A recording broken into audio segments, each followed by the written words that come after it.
Historia real. Escapé del convento a los 40 años, con un secreto que nunca había contado. Tenía 40 años cuando finalmente encontré el valor para escapar del convento. 40 años completos, mijo. Pero lo que nadie sabía, lo que ni las otras hermanas sospechaban, era que yo cargaba un secreto enorme desde hacía más de 2 décadas. Un secreto tan grande, tan pesado, que había hecho que mi vida detrás de esos muros fuera un infierno disfrazado de santidad.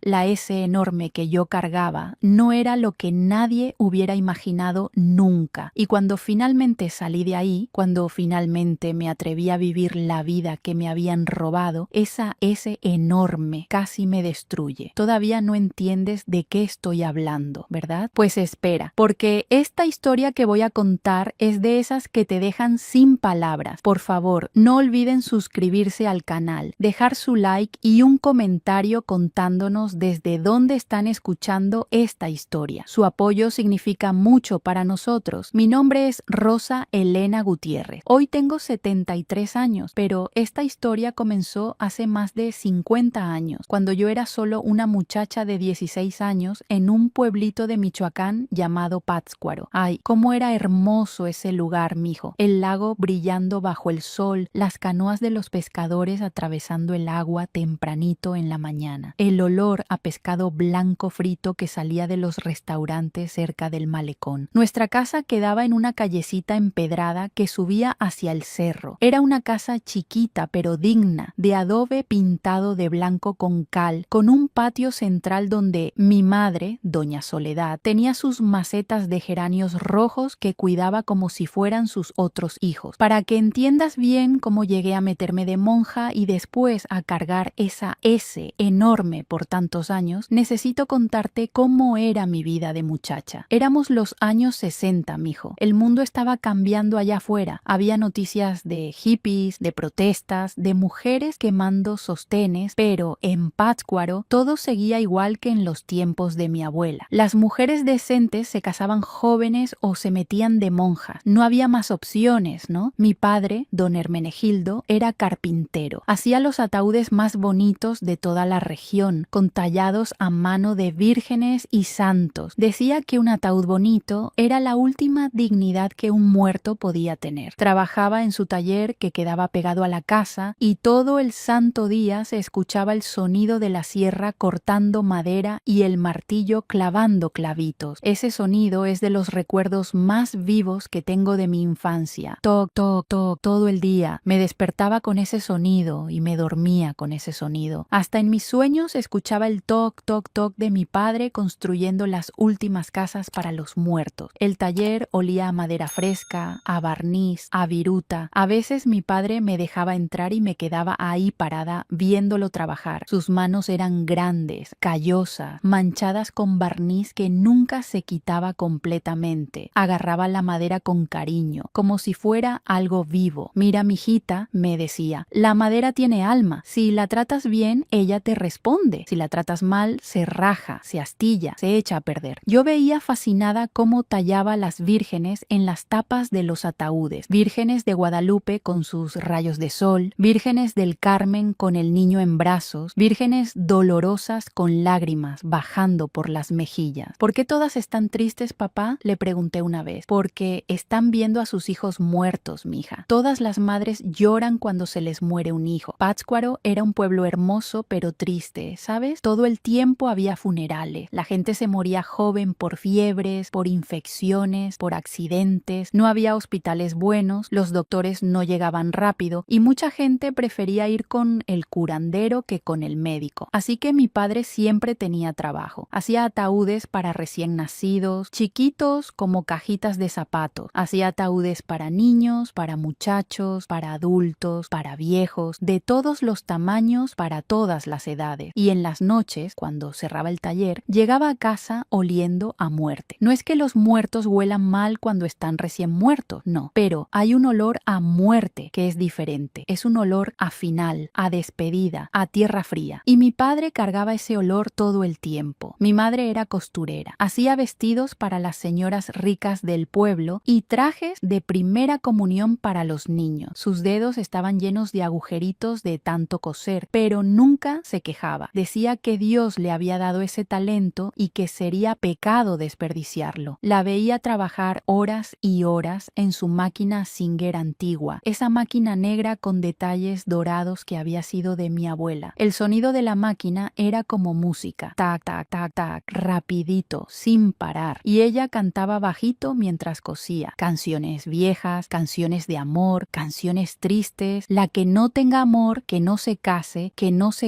cantaba. Y yo pensaba, ¿por qué canta eso si ella está casada? Los vestidos que hacía mi madre eran obras de arte. Vestidos de raso para las quinceañeras, con encajes y pedrería. Trajes de primera comunión todo blancos, con velos y coronitas. Vestidos de fiesta con vuelos y holanes. Las señoras ricas del pueblo venían a nuestra casa para que las midiera. Se paraban en medio de la sala mientras mi madre les tomaba las medidas con su cinta métrica amarilla. 85 de busto, 70 de cintura, 95 de cadera, decía en voz alta mientras yo apuntaba los números en un cuadernito. Las señoras conversaban entre ellas como si nosotras no estuviéramos ahí. Hablaban de sus maridos, de sus hijos, de los chismes del pueblo. ¿Ya supiste que la hija de doña Carmen se fue con un vendedor ambulante? Ay no, de verdad, qué vergüenza para la familia. Y yo escuchaba todo, guardando los secretos del pueblo en mi memoria. Mi madre trabajaba hasta tarde en la noche. A veces la encontraba dormida sobre la máquina de coser, con agujas todavía en la mano, con retazos de tela por todos lados. Mamá, vente a dormir, le decía. Ya voy, mija, déjame terminar esta costura nomás. Pero nunca terminaba. Siempre había otra costura, otro vestido, otro ajuste. El dinero que ganaba lo guardaba en una lata de galletas que escondía en el ropero. Era su dinero, el único dinero que ella controlaba. Mi padre le daba para el gasto de la casa, pero ese dinero de las costuras era suyo. A veces, cuando mi padre no estaba, sacaba la lata y contaba los billetes. Yo la veía sonreír viendo esos billetes. Era la única vez que la veía realmente feliz. ¿Para qué estás guardando, mamá?, le pregunté una vez. Ella me miró seria. Por si acaso, mija. Una mujer siempre tiene que tener su dinero guardado. Por si acaso. ¿Por si acaso qué? Por si acaso las cosas se ponen difíciles. Por si acaso hay que escapar. Por si acaso hay una emergencia. Yo no entendía bien qué quería decir. Pero años después, cuando yo misma tuve que escapar del convento, entendí perfectamente. Siempre hay que tener un dinero guardado. Siempre hay que tener una salida. Éramos 5 hermanos. Yo era la mayor. Después venía mi hermano Crescencio, luego las gemelas Luz María y Socorro, y el más chiquito, Eusebio. Como era la mayor, me tocaba cuidar a los pequeños, ayudar a mi madre con la costura, lavar la ropa en el lavadero del patio, ir al mercado a comprar las verduras. Crescencio era el consentido de mi padre. Era el único hijo hombre hasta que nació Eusebio, así que mi padre volcó todas sus esperanzas en él. Este muchacho va a heredar el taller, decía orgulloso. Va a hacer los ataúdes más bonitos de todo Michoacán. Crescencio tenía 2 años menos que yo, pero parecía que tenía más privilegios. Él podía salir a jugar a la calle con los otros muchachos. Él no tenía que ayudar en la casa. Él comía primero los mejores pedazos de la carne. A mí me tocaban las sobras. Así es, mija, me decía mi madre cuando yo me quejaba. Los hombres son diferentes. Necesitan más comida porque trabajan más. Pero yo también trabajo, protestaba. Tú trabajas en la casa, ellos trabajan afuera. Es diferente. Las gemelas, Luz María y Socorro, eran inseparables. Tenían el mismo cabello negro y liso, los mismos ojos cafés, la misma sonrisa. La única diferencia era que Luz María tenía un lunar en la mejilla izquierda y Socorro lo tenía en la derecha. Jugaban juntas, dormían juntas, hasta pensaban juntas. A veces parecía que podían comunicarse sin palabras. Una miraba a la otra y las dos se reían al mismo tiempo, como si compartieran un chiste secreto. Yo las envidiaba un poco. Yo no tenía esa conexión con nadie. Era la mayor, la responsable, la que siempre tenía que dar el ejemplo. No tenía tiempo para jugar, para reírme, para ser niña. Eusebio, el chiquito, era el bebé de la familia. Cuando nació, yo tenía 10 años, así que prácticamente lo crié yo. Mi madre estaba ocupada con las costuras y yo me quedaba cuidándolo. Le daba de comer, le cambiaba los pañales, lo dormía cantándole canciones de cuna. Duérmete, mi niño, duérmete, mi amor, duérmete, pedazo de mi corazón. Era un bebé bonito, gordito, con cachetes rosados rosados y una sonrisa que derretía corazones. Mi padre lo adoraba también. Este sí me va a salir inteligente, decía. Este sí va a estudiar, va a ser alguien en la vida. Y tenía razón. Eusebio fue el único de nosotros que terminó la universidad. Se hizo maestro y ahora es director de una escuela en Morelia. La dinámica en nuestra casa era clara. Mi padre era el rey. Lo que él decía se hacía, sin discusiones. Mi madre era la reina silenciosa. Mandaba en la casa, en la cocina, en las costuras, pero nunca contradecía a mi padre en público. Nosotros, los hijos, éramos los súbditos. Teníamos que obedecer, callar, no cuestionar. Así funcionaban las familias en esos tiempos. El padre trabajaba y traía el dinero. La madre cuidaba la casa y los hijos. Los hijos obedecían y cuando crecían repetían el mismo patrón. Era un círculo que nunca se rompía, hasta que yo lo rompí. Despertaba a las 5 de la mañana cuando todavía estaba oscuro y hacía un frío que calaba hasta los huesos. Pátzcuaro es así, mijo. En las mañanas hace un frío del demonio, pero al mediodía el sol pega recio. Me levantaba tiritando, envuelta en mi rebozo viejo, pisando con cuidado para no despertar a las gemelas que dormían a mi lado en la misma cama. El piso de cemento estaba helado. No teníamos dinero para alfombras o tapetes, así que había que aguantarse el frío en los pies descalzos. Lo primero que hacía era prender el fuego en el fogón. Usábamos leña de ocote que mi padre traía del monte. El ocote es una madera resinosa que prende fácil y hace buena lumbre, pero también suelta mucho humo. El humo se me metía en los ojos y me hacía llorar, pero ya estaba acostumbrada. Acomodaba la leña en forma de pirámide chiquita, ponía un poco de papel periódico en medio, le prendía el cerillo y soplaba despacito hasta que las llamas prendían bien. El olor del humo se mezclaba con el olor de la madera quemándose. Ese olor que hasta el día de hoy me transporta de regreso a esas mañanas frías de mi infancia. Ponía a calentar el agua para el café de mi padre y el chocolate para nosotros los niños. Usábamos un cazo grande de peltre, ya medio abollado y negro del fuego. El agua tardaba como media hora en hervir porque el fuego no estaba muy fuerte al principio. Mientras tanto, sacaba el chocolate de tablilla que comprábamos en el mercado. Chocolate de Oaxaca, oscuro, medio amargo, con canela y azúcar. Lo partía en pedazos y lo ponía en la olla con la leche. Después, cuando empezaba a hervir, agarraba el molinillo, ese palo de madera con las aspas en la punta, y lo batía entre las palmas de las manos haciéndolo girar rapidito.